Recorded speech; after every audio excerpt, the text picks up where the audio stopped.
All right. Hey everyone, Teresa with Chicago Title. Happy Cinco de Mayo to everyone. I just wanted to do another episode of Tea Talks, and today I have a very special guest. I am always fascinated with people's stories and how they get where they get throughout their lives and the things that they've accomplished. And so today we are actually chatting with Brendan King, one of Vegas's top realtors, but he also has a great story behind him. But before we get started, Brendan, I just want to say thank you and congratulations for Q1. You came in really, really strong. Q1, already $9 million in sales. And for the past 2 years, top 50 in Las Vegas with over $33 million in sales each year. So congratulations. Thank you. I appreciate it. That's very nice. Thank you. You're so welcome. Hey, so I know a little bit of your backstory, but I just really want to share it with everyone. So tell me where you grew up and kind of your journey here to Las Vegas. Sure. I grew up. First of all, thank you for having me. I appreciate it. As soon as you asked, anything Teresa says, it's a yes. For anybody on our team, anybody from Chicago Title, it's a yes immediately. Oh my gosh, thank you. So thank you for having me. I'm from New Jersey. We don't say Jersey like everybody thinks we do. It's New Jersey, about 30 miles west of New York City. And grew up in the New York City area, grew up in a dance studio. My mom owned a dance studio. My dad was in sales, actually did real estate as well. Okay. I'm from Northern New Jersey, total Jersey guy. Okay, but you also went to college on a track and field scholarship. Yeah. I had a funny, so I grew up in the dance studio. My brothers and I and my sister, we all danced. My brothers and I were athletes. So, a lot of our friends were super supportive of what we did. Literally, my brothers and I would be in the Nutcracker and our friends would be in the audience like, yeah. And my mom would be like, do they really have to come? But honestly, super supportive as far as the sports and dance mix. Both sides of the coin. Had friends from the arts and entertainment world and had friends in the sports world. And then after high school, I danced my whole life and I wanted to do something different. So I went to school for biology and I was on a track and field scholarship. Yeah. That is awesome. We share that in common. I also I graduated with a bachelor's degree and my sport was track and field as well. What was your event? I know. You've got hidden things that you haven't told me. I was a 400 intermediate hurdler and a 400 runner. And then I did high hurdles. I am not the tallest guy in the world. So going from high school high hurdles to college high hurdles was definitely a huge change. But yeah, freshman year, went to Rutgers and placed in the Big East freshman year. And then I left. I was from an entertainment background, like I said, and had so many friends traveling and calling me from all over the world saying, oh, I'm in Italy, I'm in wherever it may be. And I was like, man, maybe I should do this. And I had a couple opportunities that came in front of me and what started as biology and track and field went back to entertainment again. Yes. Yeah. Crazy. So I ran the hurdles as well, 100 meter and 300. So just had to throw that in there.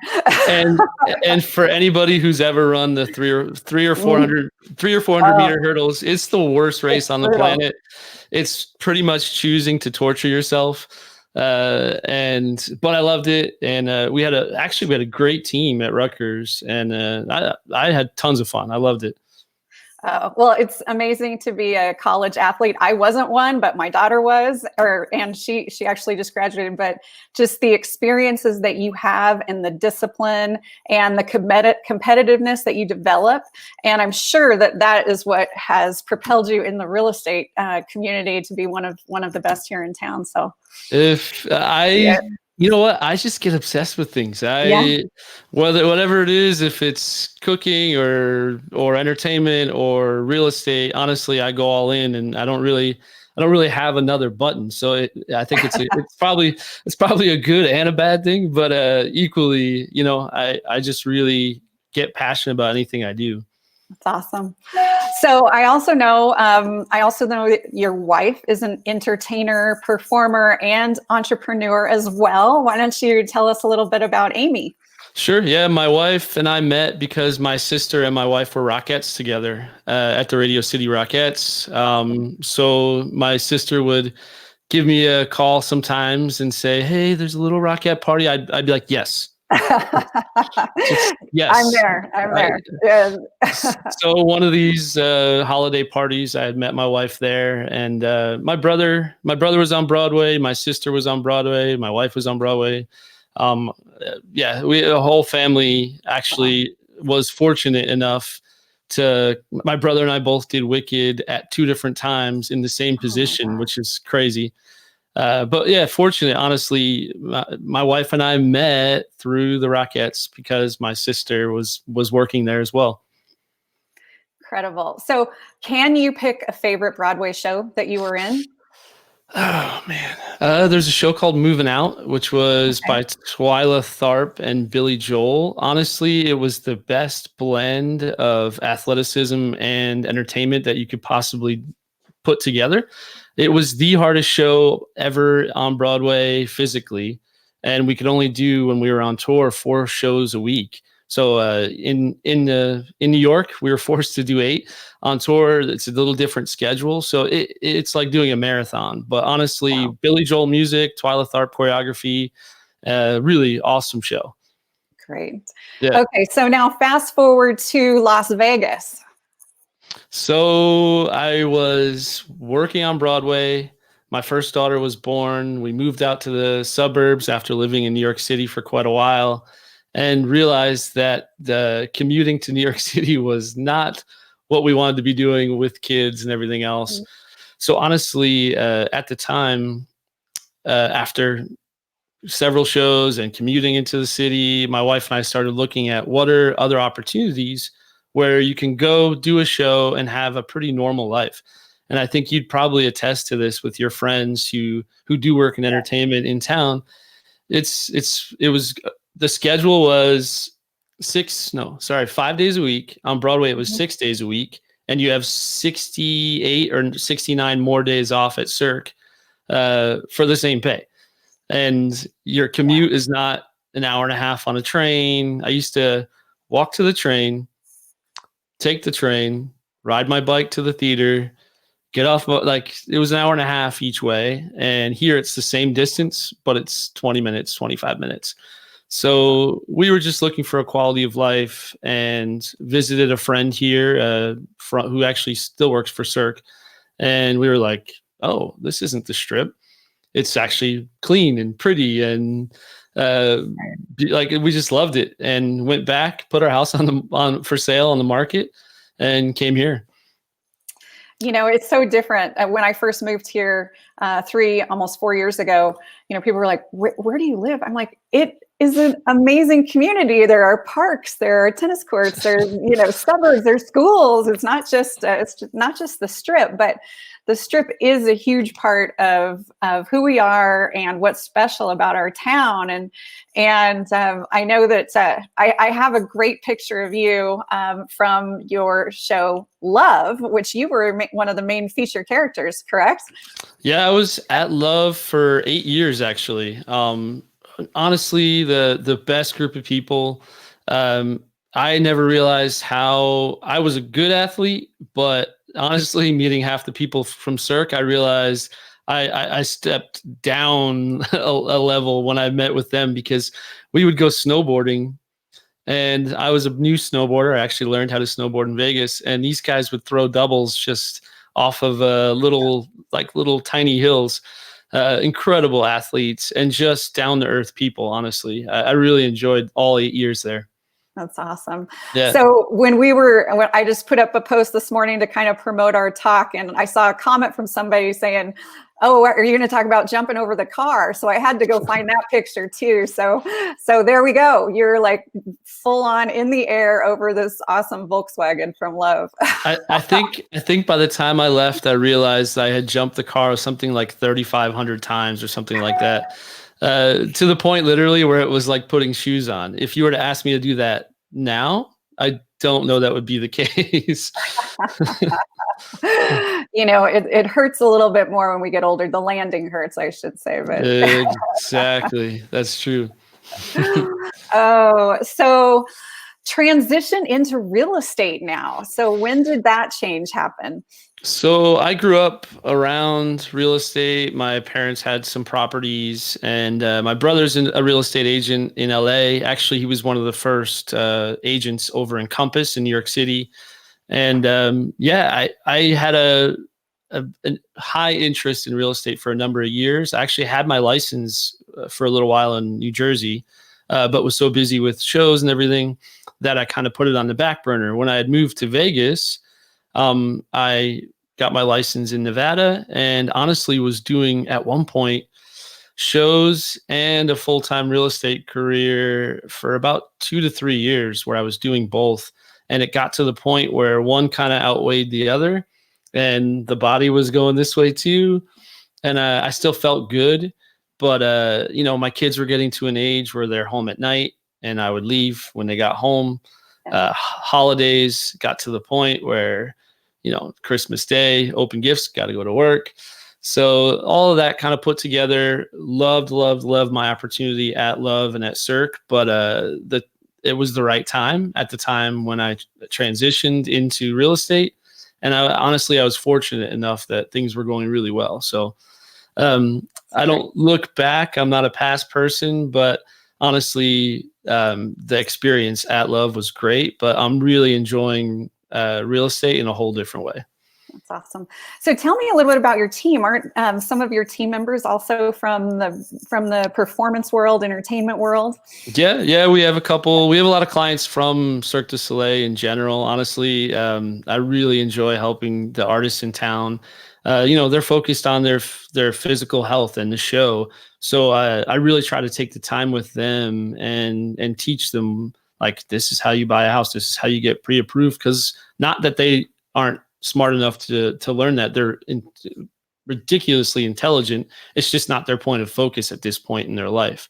So yeah, we have a lot of Cirque artist clients, but then also there's a few people on my team who are former dancers, former managers at Cirque. There's definitely a connection to Cirque through the team for sure. That's awesome. And you guys seem really close and work together really well. What do you look for in a team member when you're thinking about bringing someone new to your group?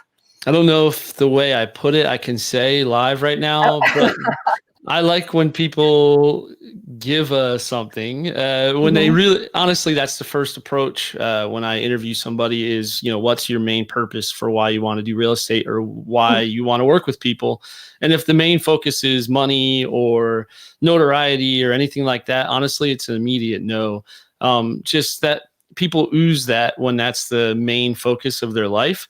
And it's really about people who want to do well for somebody, people who care for people, people who will have a willingness to learn. Like, our team's pretty close. Anytime you stop by to say hi, we're typically there. We have the Sonos on playing music, and we all get along, which is nice. Every team has their days, but overall, honestly, we all get along really well. And, I just want people who care, and that shows to a client. And unfortunately, that's not always the case in the real estate industry. So let's talk about what's going on right now. And I'm going to ask you some title and escrow questions, and then I'd love to hear what you're doing differently in this space of COVID that we're in right now. But as far as title and escrow, have there been any challenges and things that you've had to overcome with getting some of your deals done and signed? And what are you doing with your clients and helping protect them during this time? Honestly, title and escrow, you guys have stepped it up, and it was almost like there was no change, like there wasn't an issue. Of course, it's a horrible situation, but how quickly title, especially you guys, Chicago title, kind of 180'd and took the bull by the horns and changed your process was pretty amazing. And now we can offer people different ways of avoiding people, which is honestly, strangely our focus right now. I know. So, being able to DocuSign or look through majority of the docs, and then the notarized documents are just the only couple that they have to sign in person, and then prepping the room ahead of time and only having one room for signing so that we can properly clean, have it sanitized. You guys in all ways have stepped it up immensely. Oh, thank you. Yeah. So as far as, title and escrow, there's so many issues. Can you talk about a time that maybe you got blindsided by a red flag with something going through title, as far as, just a challenging escrow that, that I don't know, that you can share? There's always those surprise liens, I think that's always the main thing. We try to avoid that, though. Early in my career, I didn't always pull preliminary titles prior to going into a deal. We have one today, somebody on my team. We use Slack for internal communication. She shot me a message. She said, "Hey, there's some verbiage on the offer to state something about removing a pool lien." There were no pool liens 5 years ago because they refused to finance pools. As the economy got better, now she's aware that, okay, hopefully this seller has enough money to pay off this pool lien prior to closing. But you know what? I can't say I've had any insane title or escrow related things, mostly because you guys provide most of the details pretty thoroughly in the lien report. But yeah, it's not. I can't really mention anything that's been bad. I guess I can cross my fingers for that. Nope, all good. So you mentioned Slack, which is a program that I love to share. We've done videos, we've done documents, we've done live event production. It's a great tool. But tell me about, you were very tech savvy, and you use technology quite a bit for your marketing and how you operate your business. Tell me a little bit about your philosophy behind all of that. Oh, I think if every time I go away to an event or talk to somebody out of town, my whole team goes like this, because they're like, "Oh no, he's gonna add something else." But honestly, times like these, even like I'm building a new website right now, with the whole focus is on content and being able to have video forward. So every page on the site, every section has the ability to drop a video anywhere. We have the embed code for Matterport tours, which are 3D tours. Within our CRM, we're able to send video messages to people because we want that one-on-one, especially right now when people are missing people. The last thing they want is a text and an email without a face. So we're trying to make sure we implement that as much as possible, so that when someone says, "Hey, I'm interested in a house," it's not just, "How much? Are you pre-approved?" It's, "Hey, what's going on? My name's Brendan. Put a face with a name. Would love to chat with you. What's a good time?" And we're constantly adding things. Even right now, we've always done the Hollywood style video, so now we're trying to just incorporate that and be able to drop it into our website in different ways as well. That's awesome. Yeah. Oh, so before we wrap up, I have a couple just. I want to actually show a great picture of your family, and there we go, the girls. I think that was a few years ago, but Yeah. Family is so important in what we do in business, and your goals are obviously way up here. How do you balance your family time with work time, and what are your boundaries that you set so you're with your family and you still achieve your goals in business? Good question. If I don't know if you follow my personal Facebook page. We've had, in some ways, with this extra time together, we've done some fun stuff. And the girls the other day made us dinner and like put flowers on the ground and played music and had a whole area set up with menus. you know what? I really cherish times like that. And that was kind of the no-brainer for me shifting full-time years ago, was being able to turn myself off. I always am on when I'm on, but now I'm learning more and more, especially with my two girls and my wife, to cherish the times where we have some downtime. So, even during COVID, we've made pasta and we made pizza from scratch, and we've been teaching the girls how to cook. So just trying to use the time wisely. But no, I have some awesome girls. My wife is amazing, and she's pivoting her business right now and putting her Pilates studio fully online. So, our kids some days are like, do you have to stare at your computers to get this set up? But then we hear it, we shut them, and we spend some time with them and make sure that we listen to those situations. We don't go away, get out of here. Well, and I know that they're performers as well. I love seeing their dance videos and oh my gosh, they have so much energy. It's awesome to see. So. Yeah, they've been doing these online classes. And honestly, my one daughter dances over, actually both of them, at the Rock. And this week they're going fully online. They've taken their time to organize it all. So that's good content and good information. And it's definitely different. It's not the same, any of this stuff, as being in person, but I think my girls are learning to adjust to it. That's awesome. I love the creativity of what is coming out of this, honestly. New business practices, the way people are operating.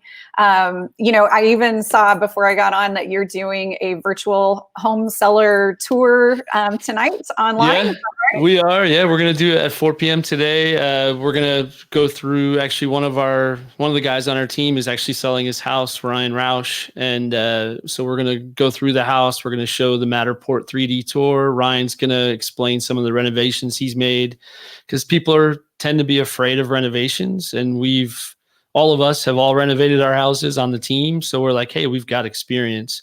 Why not explain to people, ways that you can renovate and not be scared? So, when you see a house, what are the things that are good opportunities to change without ripping the whole place apart? And so we're going to chat about that tonight. Yeah, at 4:00. Oh, that's awesome. That's awesome. Yep. All right. So just a couple more questions and I'll let you go. I know you are such a busy man. So what's one of the first things you're going to do once we're open and safe to go out? Oh God, that's an amazing question, actually.